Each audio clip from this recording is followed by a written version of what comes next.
नमस्कार दोस्तों, मैं हूं डॉक्टर वैभव जैन। आज हम बात करेंगे एक नई स्पाइन सर्जरी की टेक्निक के बारे में, जिसे हम यूनिलैटरल बाइपोर्टल एंडोस्कोपी बोलते हैं। अगर आप कमर दर्द से पीड़ित हैं, आपके कमर से पैर तक दर्द जा रहा है, आपको सर्जरी का एडवाइस किया गया है, तो ये वीडियो अंत तक देखिएगा। तो सबसे पहले हम समझते हैं कि यूबी क्या है।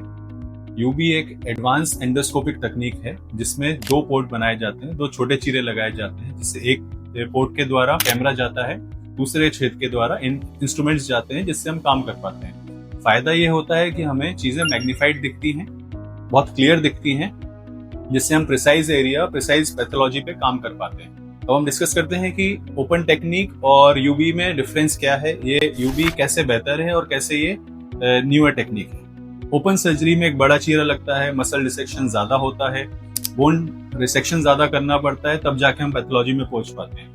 एंडोस्कोपी में क्योंकि हम एंडोस्कोप यूज कर रहे हैं, हमें मैग्नीफाइड दिखती हैं चीजें अप टू 35 टाइम्स, तो एक छोटे चीरे द्वारा हमें बहुत क्लियर व्यू मिलता है, जिससे बोन रिसेक्शन, मसल डैमेज कम होता है, टिश्यू ट्रॉमा कम होता है, और हम प्रिसाइज टेक्निक द्वारा, प्रिसाइज इंस्ट्रूमेंट द्वारा एक प्रिसाइज पॉइंट पे पहुंच के काम कर पाते हैं। इससे फायदा क्या होगा? फायदा ये होता है कि मरीज की रिकवरी जल्दी होगी, चीरा छोटा लग रहा है, ब्लड लॉस कम हो रहा है, सर्जिकल टाइम थोड़ा वेरिएबल रहता है, कंपेयर टू ओपन सर्जरी थोड़ा कम रहता है। फास्टर रिटर्न टू वर्क हम डिफाइन करते हैं कि मरीज की सर्जरी से काम करने लायक कब तक होता है, तो ओपन सर्जरी के कंपैरिजन में यूबी में ये बहुत ज्यादा जल्दी हो पाता है।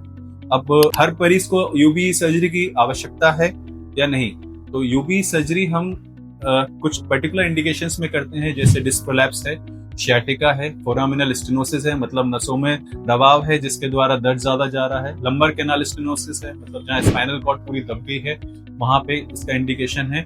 इंस्टेबिलिटी में भी हम इसको यूज करते हैं, जहाँ यूबी द्वारा फ्यूजन भी किया जाता है।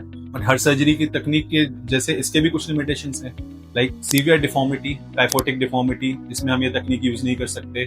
सीवियर इन्फेक्शन है तो वहां पे हम ये तकनीक इस्तेमाल नहीं कर सकते। ट्यूमर निकालना है, उसमें ये तकनीक अभी हम इस्तेमाल में नहीं कर पा रहे हैं, बट इन फ्यूचर जैसे जैसे एडवांसमेंट होगा हम ये सब चीजें भी इंक्लूड कर पाएंगे।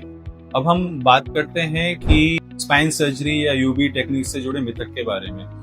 सामान्यतः देखा गया है कि मरीज खुद और मरीज के परिवारजन ये क्वेश्चन रहता है कि सर्जरी के बाद हमें बेड रेस्ट कितना करना है, हम बिस्तर पे कितने दिन रहना पड़ेगा। तो ये यूबी टेक्निक जो कि मिनिमल इन्वेजिव है, एंडोस्कोपिक टेक्निक है, इसमें हम सामान्यतः मरीज को अगले दिन चलाना शुरू कर देते हैं। मरीज की रिकवरी जल्दी होती है तो सब चीजें इजी रहती हैं, मतलब पोस्ट ऑप रिकवरी जिसे हम बोलते हैं कि पेन कम होना, पैरों में झंझनाहट कम होना, ये सब चीजें कंपेयर टू ओपन सर्जरी इसमें बहुत ज्यादा सेफ है और कम है। अब हम समझेंगे कि इसमें आगे और क्या क्या पॉसिबिलिटी हैं, हम किस किस मरीज में यूज कर सकते हैं। जैसे कि मैंने पहले भी डिस्कस किया, तो हम कौन कौन सी तकनीक यूज कर सकते हैं। डिसेक्टमी कर सकते हैं, हम डिकम्प्रेशन कर सकते हैं, स्टेबलाइजेशन कर सकते हैं, फ्यूजन सर्जरी भी कर सकते हैं, डिफॉर्मिटी करेक्शन, ट्यूमर रिसेक्शन, ये सब अभी इस तकनीक से पॉसिबल नहीं है, बट नियर फ्यूचर में हम ये सब कर पाएंगे। जैसा कि ये तकनीक बहुत कारगर है, हर मरीज के लिए इंडिकेटेड नहीं है, बट जिन मरीज के लिए इंडिकेटेड है वहां ये बहुत कारगर है। तो हमें ये देखना होगा कि तकनीक मरीज के लिए सूटेबल हो, वो काम करना है, ना कि हर एक तकनीक हर मरीज के ऊपर अप्लाई करना है। तो केस सिलेक्शन बहुत इंपॉर्टेंट हो जाता है इस समय। जैसा कि हमने जाना कि यूबी एक बहुत एडवांस टेक्निक है, 4th जनरेशन एंडोस्कोपी है।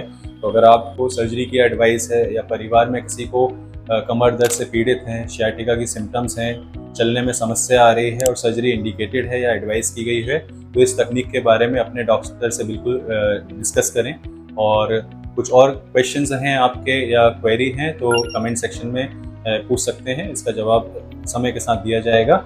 और अगर वीडियो अच्छी लगे तो शेयर करें। मैं हूं डॉक्टर वैभव जैन, आपका ऑर्थोपेडिक सर्जन। एडवांस और ऑथेंटिक ऑर्थोपेडिक्स ट्रीटमेंट के लिए मेरे साथ जुड़े रहिए। नमस्ते।